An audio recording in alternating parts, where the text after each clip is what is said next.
तो पिछले कुछ दिनों से ऐसा लग रहा है कि पूरा का पूरा इंटरनेट मिलकर स्पाइडरमैन ब्रांड न्यू डे को श्रद्धांजलि दे रहा है, बिकॉज इतने सारे लीक्ड फुटेजेस आ रहे हैं स्पाइडरमैन ब्रांड न्यू डे के सेट पे से कि मैं क्या बताऊं। लीक्स के अलावा ऑफिशियली ही सूट पूरा का पूरा रिवील कर दिया स्पाइडरमैन का, लेकिन ये सब चीजों पे आगे बात करेंगे। सबसे पहले बात करेंगे मेरे शर्मिंदगी भरे एक्ट की। मेरे पिछले मार्वल मूवीज की थियरी या फिर रिव्यू वीडियोस के अंदर मैंने ये बोल दिया था कि फैंटास्टिक फोर के बाद डायरेक्टली एवेंजर्स डूम्सडे आने वाली, एंड पता नहीं कैसे मैं स्पाइडरमैन ब्रांड न्यू डे को भूल ही गया था। तो हाँ, मेरे से गलती हुई है, लेकिन I am correcting my self. Next year Avengers doomsday से पहले हम लोग को स्पाइडरमैन ब्रांड न्यू डे देखने मिलने वाली है। नेक्स्ट ईयर 31 मई को Spiderman brand new day release हो जाएगी। एंड एक क्रेजी बात यह है कि इन लोगों ने ब्रांड न्यू डे की शूटिंग भी चालू करी स्पाइडरमैन डे पे। एंड एक और क्रेजी बात यह है कि मार्वल अपनी मेजॉरिटी ऑफ द मूवीज के टाइम पे अपने कैरेक्टर्स को छुपा कर रखने की कोशिश करता है कि मूवी के पहले लीक्स ना हो जाए। वो तो हो जाते हैं, वो अलग बात है, लेकिन ना हो पाए कोशिश तो पूरी करता है मार्वल। लेकिन इस बार उनको पता था कि भाई स्पाइडरमैन की मूवी है, कहीं ना कहीं से लीक्स हो ही जाने वाले हैं। एंड स्पाइडरमैन का न्यू सूट भी हम लोग को देखने मिलने वाला है। कितना भी छुपा लो, कहीं ना कहीं से कोई ना कोई लीक्स आ ही जाएंगे। तो उन लोगों ने ऑफिशियली ही रिवील कर दिया। सबसे पहले 8 सेकंड का एक छोटा सा वीडियो डाला, जिससे हम लोग को थोड़ा सा आइडिया हो रहा था कि नया सूट किस तरीके से होने वाला है। उसके बाद 22 सेकंड्स का ये प्रॉपर वीडियो डाल दिया, जहाँ पे हम पूरा का पूरा सूट देख सकते हैं। क्योंकि नो वे होम में स्पाइडरमैन का सब कुछ ही लुट गया था एक तरीके से। उसके दोस्त भी चले गए, उसके फैमिली में कोई बचा नहीं, वो बेचारा अकेले रह रहा है। अभी उसका MIT का सपना अपना सब कुछ चला गया। अब वो एक नई लाइफ शुरू करेगा अकेले। एंड क्योंकि अब उसको कोई जानता पहचानता भी नहीं है, तो वो अपना पुराना वाला सूट नहीं यूज कर सकता, क्योंकि वो स्टार्क टेक्नोलॉजी थी। अगर उसने फिर से वो पहले वाला सूट बना तो फिर किसी को याद नहीं कि भाई स्टार्क ने इसको गिफ्ट किया है। लोगों को लगा कि इसने स्टार्क से कहीं ना कहीं चोरी करी हुई है और उसको केस कर देंगे। तो बेसिकली बात याद आती है कि स्पाइडरमैन अपने पहले के सूट जो उसको टोनी स्टार्क ने दिए थे वो नहीं पहन सकता। तो इस वजह से उसने अपना खुद का सूट डिजाइन किया है। एंड क्योंकि नो वे होम में वो बाकी के दोनों स्पाइडरमैन से मिला था, Tobey Maguire and Andrew Garfield का उसने सूट देखा हुआ था। तो अब उसका नया नया सूट इन दोनों से काफी ज्यादा हेवीली इंस्पायर्ड लगता है। जैसे कि उन दोनों के सूट के ऊपर रेज्ड वेबिंग से, और अब तक टॉम हॉलैंड के स्पाइडरमैन के ऊपर वो चीज नहीं था, उसके ऊपर प्रिंटेड सा वेबिंग रहता था। तो अब उसके पास भी रेज्ड वेबिंग वाला सूट आ गया, जिसके आगे और पीछे दोनों साइड में एक स्पाइडर का एम्बलम है। बैक वाला जो स्पाइडर का एम्बलम है वो हेवीली इंस्पायर्ड लगता है एंड्रयू गारफील्ड के स्पाइडरमैन से। एंड जो फ्रंट वाला एम्बलम है वो कहीं ना कहीं मे से इंस्पायर्ड लगता है। स्पाइडरमैन ने मेरे से चोरी करा। ये देखो,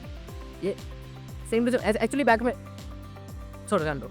बैक दिखे या नहीं, मेरे को बस फ्लेक्स करना था। बैक के ऊपर एक्चुअली वेनम भी है, मेरे को बस फ्लेक्स करना था। मैंने ये टी-शर्ट स्पाइडरमैन वीडियो बनाने के लिए खरीदी है। तो बेसिकली स्पाइडरमैन ने मेरे से भी चोरी करी है। एंड जब से टॉम हॉलैंड के स्पाइडरमैन को टोनी स्टार्क मिला है, उसके पास क्रेजी टेक्नोलॉजी आ गई। वो अपने सूट खुद नहीं बनाता, टोनी स्टार्क उसको देता है। आई नो उसने खुद के सूट पहले बना रखे थे, लेकिन टोनी स्टार्क के आने के बाद उसको सारी की सारी टेक्नोलॉजी मिलने लगी। एंड अब जब उसके पास ये सारी टेक्नोलॉजी का एक्सेस नहीं है, तो उसने खुद से घर के अंदर वो सूट बनाया। एंड वो चीज देख के मालूम में पड़ रही है, जो रिंकल्स वगैरह हैं पूरे सूट को देख के लग रहा है कि कपड़े से बना हुआ है। And that is actually good, because Spiderman actually में काफी डाउन टू अर्थ तो नहीं है, लेकिन उसके पास ज्यादा पैसे नहीं है, ना कुछ ये सब चीजें नहीं है कि वो अपने लिए बहुत क्रेजी टेक्नोलॉजी हायर कर सके। तो वो अपना सूट घर पे ही बनाता है। एंड ये वाले सूट को देख के लग रहा है कि हाँ, इस बंदे ने थोड़ा बहुत अनफिनिश्ड वर्क करके घर पे किसी ना किसी तरीके से अपने आप को छुपाने के लिए अपने लिए सूट बना रखा है। एंड सर बताओ तो क्रेजी टेक्नोलॉजी वाले सूट से बेटर तो ये वाला सूट लग रहा है, बिकॉज ये वाले सूट जो है थोड़ा सा डाउन टू अर्थ एंड अपना जो फ्रेंडली नेबरहुड स्पाइडरमैन टाइप का एक जो बंदा है वो एस्टैब्लिश कर देता है। एंड ऑफिशियल सूट रिवील के बाद जो धड़ाधड़ लीक्स आ रहे हैं इस मूवी के रिलेटेड। मूवी की शूटिंग फिलहाल के लिए स्कॉटलैंड में चल रही है। मूवी के अंदर न्यूयॉर्क ही दिखाया जाएगा। अपना स्पाइडरमैन न्यूयॉर्क में ही रह रहा है। स्कॉटलैंड में ड्यू टू सम रीजन उन्होंने शूट किया होगा। प्रॉपर रीजन मेरे को भी नहीं मालूम, लेकिन ऐसा मान सकते हैं कि न्यूयॉर्क वगैरह में स्पाइडरमैन की फैन फॉलोइंग बहुत ज्यादा है, तो वहां पे शूट करना ज्यादा दिक्कत होता। इसी वजह से न्यूयॉर्क में ना शूट करके हम लोग स्कॉटलैंड में शूट करें, लेकिन एक्चुअली मूवी के अंदर हम लोग को न्यूयॉर्क ही दिखाया जाएगा। एंड सुनने में आ रहा है कि स्कॉटलैंड में कोई जगह है जहाँ पे शूट करने से सब्सिडी वगैरह का भी कुछ सीन हो रहा है, तो आई थिंक उसके वजह से भी वहाँ पे कर रहे होंगे। लेकिन वहाँ शूटिंग स्टार्ट करने के बाद इतने सारे लीक्ड फोटोज हमारे सामने आए भाई, बिना मास्क के साथ में उल्टा सीधा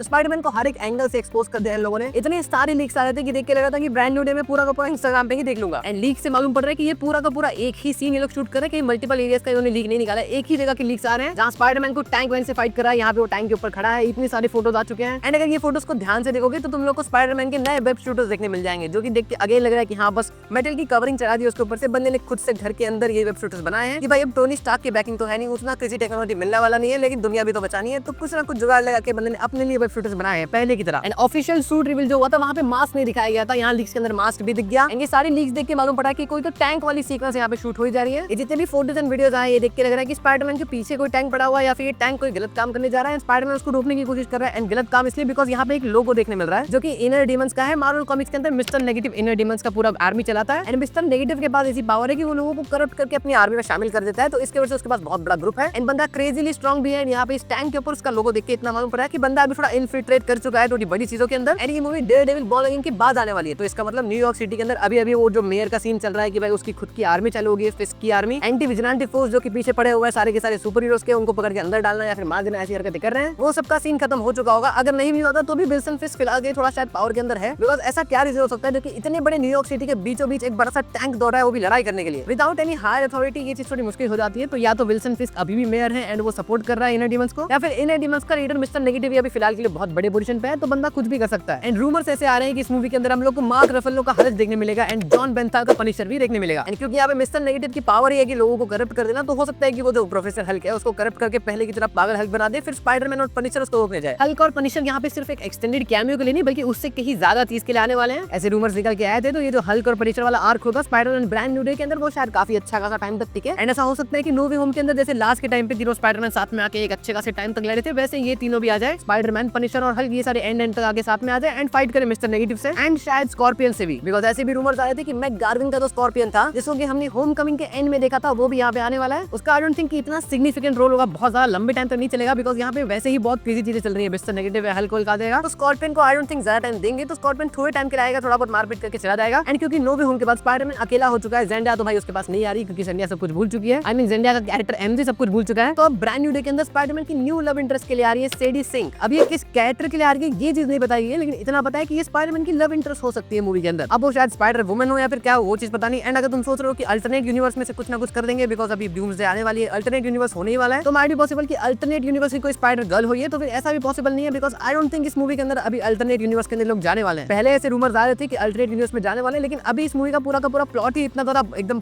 फिल्ड हो चुका है कि यहाँ पे अल्टरनेट यूनिवर्स का कोई स्कोप दिख नहीं रहा है। एंड जहां तक बात आ रही है मूवी की, तो मूवी थोड़ा सा डार्क पेसिंग पकड़ सकती है बिकॉज अगर तुम बैकग्राउंड म्यूजिक सुनोगे जो सूट रिवील वाले वीडियोस थे उनका, तो काफी एक हॉरर या फिर सैड टाइप का म्यूजिक होता है, वैसा कुछ सुनाई दे रहा है। तो हो सकता है नो वे होम के बाद जो अकेलापन आ गया टॉम हॉलैंड के स्पाइडरमैन के अंदर, वो सब चीजें हम लोग को एक्सप्लोर करते हुए दिखाई जाए एंड उसके ऊपर भी कुछ ना कुछ खतरा है जो बहुत ज्यादा बुरा चला जाए, थोड़ा डार्क चला जाए। तो पॉसिबिलिटीज एक्चुअली बहुत सारी है। एंड ये जो सूट रिवील वगैरह ये सारी चीजें देख के एक्चुअली काफी ज्यादा इंथुसियास्टिक फील कर रहा हूं मैं मूवी के लिए, बिकॉज टॉम हॉलैंड का स्पाइडरमैन मेरे को पसंद तो था, लेकिन उसके वो जो सूट्स और टेक्नोलॉजी वगैरह थे ना, उससे वो स्पाइडरमैन वाली फीलिंग नहीं आती थी। लेकिन अब जब उसके पास ना कोई कनेक्शन है, ना कोई सपोर्ट है, बंदा अकेला पड़ चुका है, फैमिली में कोई नहीं है, उसने अपने सूट वगैरह खुद से बनाए, एकदम फ्रेंडली नेबरहुड स्पाइडरमैन वाली फीलिंग दे रही है। इस वजह से ब्रांड न्यू डे का पूरा प्लॉट मेरे को काफी एक्साइटिंग लग रहा है एंड आई एम वेरी मतलब बहुत इंथुसियास्टिकली वेट कर रहा हूं मैं ये मूवी के लिए। एंड फिलहाल के इस वीडियो के अंदर इतना ही। इसके ऊपर और कुछ थ्योरी वीडियो अगर बनाने होंगे तो बाद में बात करी जाएगी, लेकिन अभी के लिए बस करते हैं। अगर वीडियो पसंद आई हो तो फिर लाइक शेयर सब्सक्राइब करना एंड मेरा स्पाइडरमैन वाला शूट भी पसंद आया हो अगर वेनम दिख गया तो दिख गया, नहीं दिखा तो कोई बात नहीं। पसंद आया तो फिर लाइक शेयर सब्सक्राइब कर देना। मैं मिलता हूं तुमसे नेक्स्ट वीडियो के अंदर। Until next time.